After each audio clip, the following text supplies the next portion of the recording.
Sadır Japarov jana anın komandası jana akırkı Kırdaal деген videonu sizlerge tartulamakçımın. Men geçe günü Batken jergesine barıp geldim. Al jönündө kеңири anan dagы bir aytıp berettirmin. Al эми азыр болсо, ошол менин Batkende жүргөн күндөрүмдө жогорку бийлик жакта дагы, эл ичинде дагы аябай чоң окуялар болуп кетти.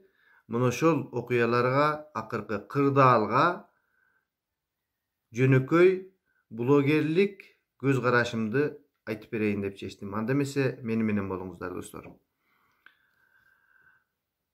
Урматтуу көрөрман, сиз кайсыл жерден көрүп турасыз, кандай ойдо турасыз, мен билбеймин.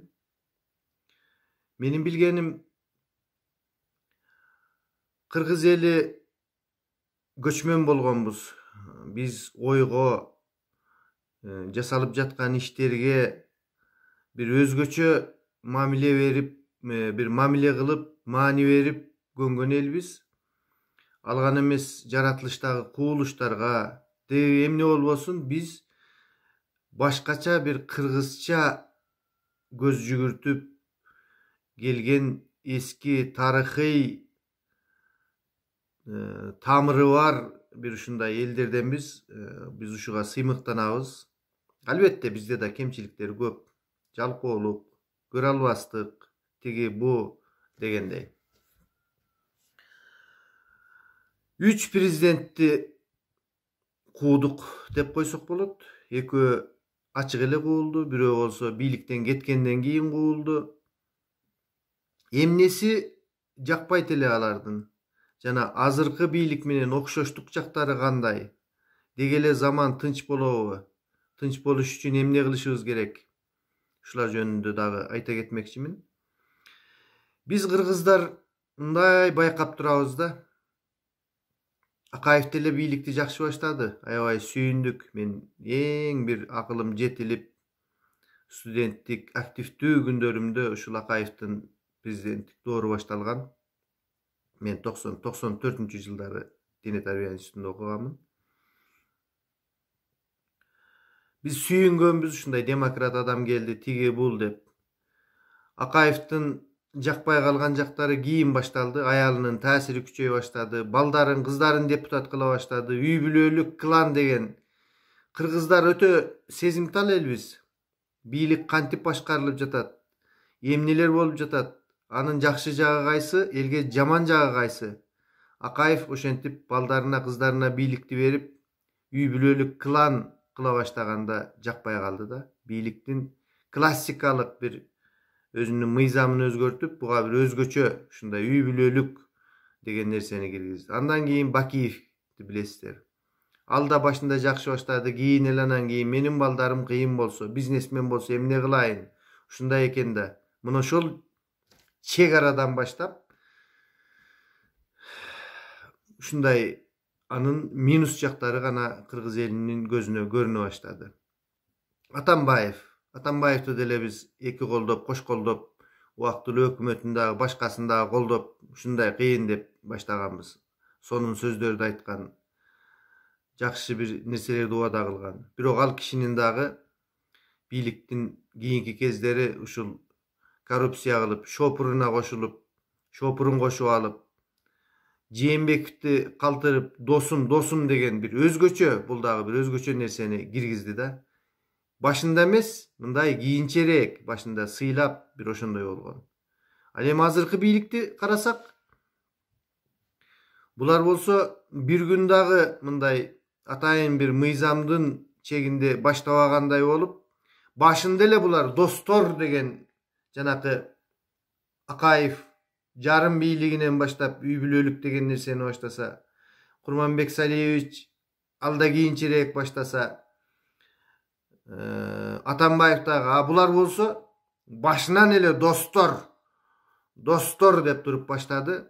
Бул нерсенин көпчүлүгү бизге достордун, туугандардын, шопурлардын, мафиялардын, бириккен адамдардын бийлиги кереги жок окшойт. Адамдар кандай нерсе көпчүлүгүнө жага бербейт. Кээ бири Mактап жүрүшөt. Достор эле достор, кокуй, мынтебиз, антебиз деп. А бирок чынын айтканда көпчүлүк адамдарга, эми көп деп биз кыргыздардын жарымынан көбүн айтпайбыз, жок дегенде кыргыз мамлекетинин бир 20-30% болсо дагы кандайдыр бир деңгээлде достор, булар бириккен адамдар деген нерсе мындай көңүл иренжитерлик бир табигый деп коебузбу, же болбосо бир кандайдыр бир бийликтин бир мыйзамын булар өзгөчө түрдө кабыл алышып, өзгөчө жол менен бара жаткан адамдардын тобу катары дагы көрүнүп кетет да. Мен албетте сиздерди ызы чууга, тиги буга чакырбаймын. Мен өткөндө да айтканмын. Атамбаевдин 17-сентябрда туулган күнүнө байланыштуу пикет уюштурабыз дегени бул абдан жаман нерсе. Аны алар тетиги айылын деле өткөрөбүз деп жатышат, а бирок интернет айдыңынан башка жактардан дагы Кыргызстанда ошондой ызы чуу болуп жаткандыктарын көрүп, инвестору да келбейт, башкасы да келбейт. Бизге тынчтык керек. Бизге элдин бейпилдиги керек, бизге өнүгүү керек. Бизге жакшы бир сыймыктана турган мамлекет керек. Бизге кандайдыр бир адамдардын топтору башкарган, өздөрүнүн кызыкчылыктарын коргоп, элдин шылтоосу демиш болуп туруп, андай нерсени биз жактырбайбыз. Ошол 10% адам болобу, 5% адам болобу, ошолордун көз карашын айтып жатамын, өзүмдүн дагы көз карашымды айтып жатамын. Ошондуктан эң бир азыркы урматтуу Садыр Нуркожоевич Жапаровду мен да кезинде аябай сыйлаганмын, азыр деле биздин мамлекеттин президенти катары сыйлаймын. Анткени бийликтеги адамды сыйлаш керек. Бирок анын ката кетиргендиктерин бетине коркпой айтыш керек. Адамдардын баарын камап түгөтүп бүт алышпайт. 6 миллион адам батпайт.